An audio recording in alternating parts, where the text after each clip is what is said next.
Even as the votes were being counted ahead of these preliminary results, many believed that the outcome was predetermined.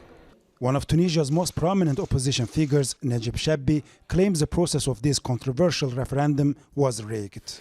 To secure the result, Kais Saied dissolved the election committee and installed his own. We question this committee's independence. The results announced contradict those noted by local and foreign observers. These results are fake and overinflated. 75% of Tunisians refuse to go to vote on Kais Saied's constitution.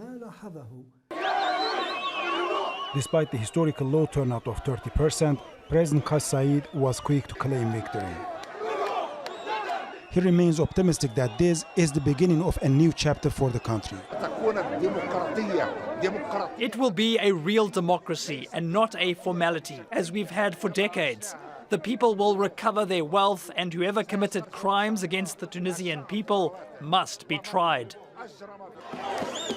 But international reaction has been cautious.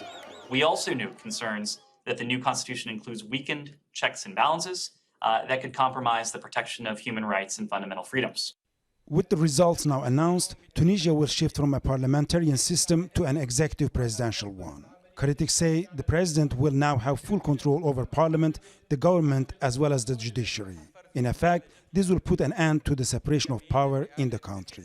Tunisia was the spark for the Arab Spring that spread across the region. Despite its ups and downs, for the last decade, it has been regarded as the only democracy to emerge from the upheaval.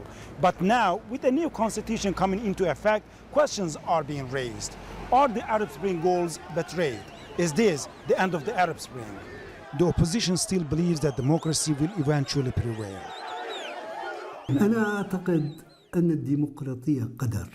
We have no choice but democracy. Now it's in a relapse, but it will win. We see the Algerian movement hasn't ended in victory. Iraq is not doing so well, but they will eventually triumph. Democracy is now engraved in the Arab mindset. It will not fade. Look at Sudan, Algeria, Lebanon. I see a future for democracy. I see a setback in countries like Egypt and Syria and other nations, but I also see it making a comeback. While a silent majority has chosen to stay away from the polling stations, CHEBBI's optimism about the future of democracy remains not proven. Rasool Sardar, Al Jazeera, Tunis.